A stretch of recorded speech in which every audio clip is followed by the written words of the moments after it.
Alright, tuko vipi mpendwa mtazamaji wa JIRIWAS TV, naitwa RAYVANNY JIRIWA. Kama una kumbukumbu wa nyimbo ya Harmonize inayotambulika kwa jina la Jeshi. Jeshi ni nyimbo ambayo imefanya vizuri sana hususan hapa nchini Tanzania pia na nje ya Tanzania. Ukizingatia sana kwamba sasa hivi Harmonize kidogo yupo juu sana kimziki, na napokuwa nasema hivyo na maanisha kwamba amepiga hatua kubwa kwa sasa ambapo anamiliki lebo ya Konde Gang, akiwa ni wasanii kadha wa kadha ikiwemo IBBRA na watu wengine. Lakini tukiangalia Jeshi kwa sasa ina takriban miezi 8, lakini kupitia account yake ya YouTube ama YouTube channel ya Harmonize ina total viewers ni milioni 6.6. Sasa tukija tukilialate katika matukio ambayo yanaendelea kwa sasa, kuna jiwe ambalo nadhani alilitupa Harmonize. Jiwe hili kidogo watu wanalipeleka viral na kulichukulia maana kadha wa kadha hususan kile kilichotokea.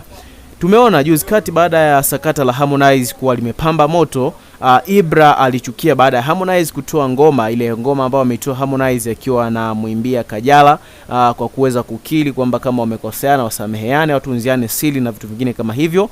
Lakini pia haikuishia hapo, nyimbo ile ya Harmonize ilikutoka kwa jina la Ubaya.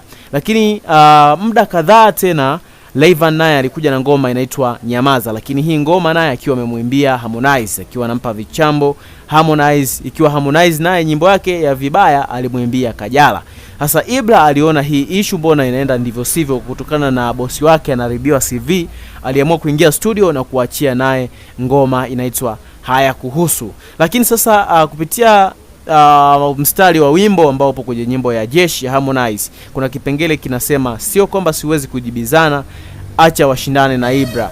Kipengele hiki watu wanakiona kwamba labda Harmonize alitumia dhana ya IBBRA ama alimtumia IBBRA kuweza kufikisha ujumbe, yeye aonekane hajaongea na wahusika ambao wanasakata hili, anamzungumzia RAYVANNY pamoja na watu wengine.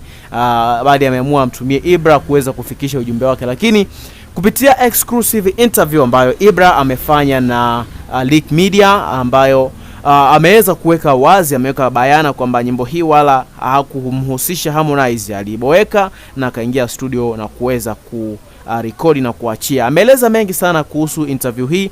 Hebu sikiliza angalau kipande hiki uweze kusikia ilivyokuwa anaelezea IBBRA. Lakini kwa video kubwa ama kwa muendelezo wa video hii zaidi, please bonyeza katika sehemu ya description chini, utaona link, bonyeza kwa ajili ya kuweza kuangalia video full.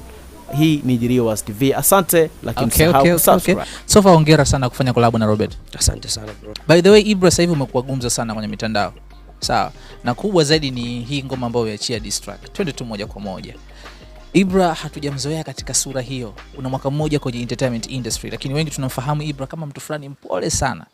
Nini hasa ambacho kilikusukuma ukasema okay fine, pamoja na yote kutokea, lazima mimi nikae upande wa kaka na nifanye maamuzi haya ya kumjibu RAYVANNY?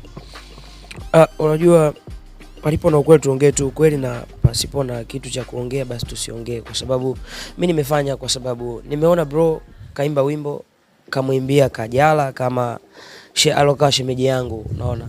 So mimi nikastaajabu kuona mtu mwingine anakuja naimba alafu anamwataki moja kwa moja bro, nikaona sasa mbona iko hivi, mbona inakuwa hivi. So kama mdogo wake kwa upande wangu haikuwa sawa, na sio kama wanavyosema watu wengine labda kwamba aliagizwa bwana fanya. Nimesikia ule wimbo, na kwa bahati nzuri wimbo alofanya jamani niliusikia mchana hivi mida kama ya saa 6. Nakumbuka ilikuwa saa 6, afu nilikuwa natoka Mbezi na nilikuwa nakuja Sinza, akasema na nikifika Sinza nitaingia studio yote nitafanya kazi. Kwa bahati nzuri nikafika kwa mwanangu mmoja pale anaitwa Platform, nikafika studio kwa pale nikakuta na session nikaona subiri niache nikampigia. Kuna mwana mmoja hivi anafanya kazi kwa Gachi panga, nikamwambia bwana tuingie studio bwana tufanye kazi. Sema sikumwambia nataka nifanye kazi aina gani. Nikapata bahati kaingia studio. So ikawa ni good zaidi. So nikafanya. Nadhani ulichukua kama lisali moja au nusu, yani niseme robo 3 ya saa. Tukianza kwanza kwenye posti yako ya mwanzo ambao ulimposti RAYVANNY na ukaandika kwamba unataka kushindana na nani na Tembo, wakati unapaswa kushindana, yani muziki wako ukamwambia RAYVANNY kwa muziki wake kimuziki ni mdogo bado ukilinganisha na Harmonize ambaye labda watu wanaona kama vile wanashindana. So far baada ya kuandika ule ujumbe, Harmonize alivyokucheki simu yake ya kwanza alikwambia nini? Au wakati unaandika hivyo Harmonize pia alikuwepo? mimi nilikuwa nimesafiri. Lakini of course ni hivyo tu, yani kwamba unaona attacks zinakuwa nyingi, leo unamwongelea hichi, kesho unamwongelea hichi, leo unamwongelea hichi, alafu mtu unayemwongelea yuko tofauti kabisa. Unajua Harmonize yani seriously kwa maisha yake ya kawaida sio mtu ambaye anapenda sana kuongea. Na kama ingekuwa Harmonize ni mtu ambaye anapenda kuchukulia kila kitu ni cha kuongea tu bro, leo hii mambo yanaongeleka singekuwa hapa, ingekuwa mbali sana. Yeah.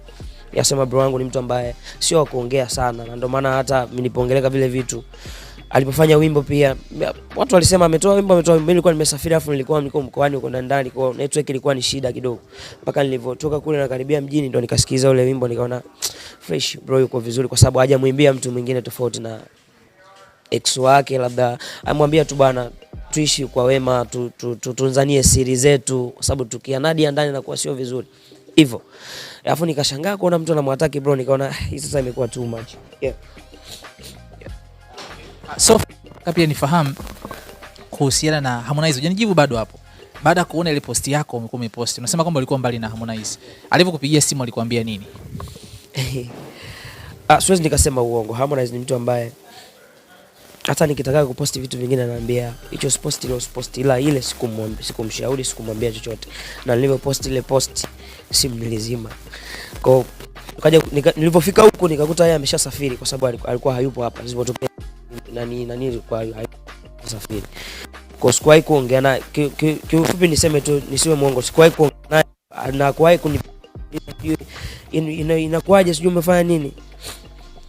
Niliongea na manager akaniuliza mbona umepost hivi, nikamwambia ni kawaida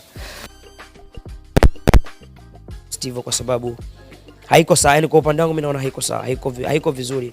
Unajua unapomwataki mtu, yani niseme tu ukimzungumzia Harmonize kama Harmonize ni sawa unamzungumzia IBBRA, kwa sababu bila Harmonize mimi nisingekuwa hapa. So unapomwataki bro na kumuongelea vitu ambavyo havipo, ina maana unataka siku, kwa mfano Mwenyezi Mungu ikitokea la kutokea likimkuta bro sawa na nikuta na mimi, kwa sababu nazurika mimi na siko mimi tu. Kumbuka kwamba kuna akina Angela, Harmonize inabidi washike mkono wafike sehemu ambayo wanahitaji kufika.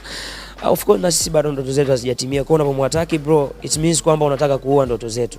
So mimi siwezi kukaa kimya kwa upande wangu, na kama kuna watu nimewakera basi wanisamee, ila kwa hili sikuweza kukaa kimya, kwa sababu ukimwataki Harmonize ni sawa unaua ndoto yangu mimi ya kufika malengo yangu. Yeah. Pengine baada ya kuposti haya kuhusu kwenye ukurasa wako wa Instagram ule wimbo wenyewe, naweza nikasema ile post ndio post yenye comments nyingi zaidi katika posti zako zote toka uanze kuziposti Instagram. Naongopa? Naweza nikasema ni kweli, kwa sababu si inaonekana. Yeah, inaonekana. Na zile comment za watu sasa kwanza kukuataka. Watu pengine wanakuataki kidogo najua, lakini sasa hivi imekuwa ni attack zile za moja kwa moja. Wewe IBBRA hivi ukufeel kwamba ukujutia labda. Mbona kama nimeingia vita kubwa sana ambayo pengine labda nilitakiwa nikae pembeni kama vile alivyofanya Angela labda. Hizo zipo. Afu ataki hiyo sijaanza leo. Wapo walokuja DM wanatukana, nakwambia bwana wanatukana, naambia bwana bro asante. Wapo wanaokuja na kukupa ushauri, naambia bwana bro asante kwa ushauri. Yani ipogo tu hivyo, lakini kwa upande wangu mimi nimefanya nachoona kila stahili kufanya. Yes.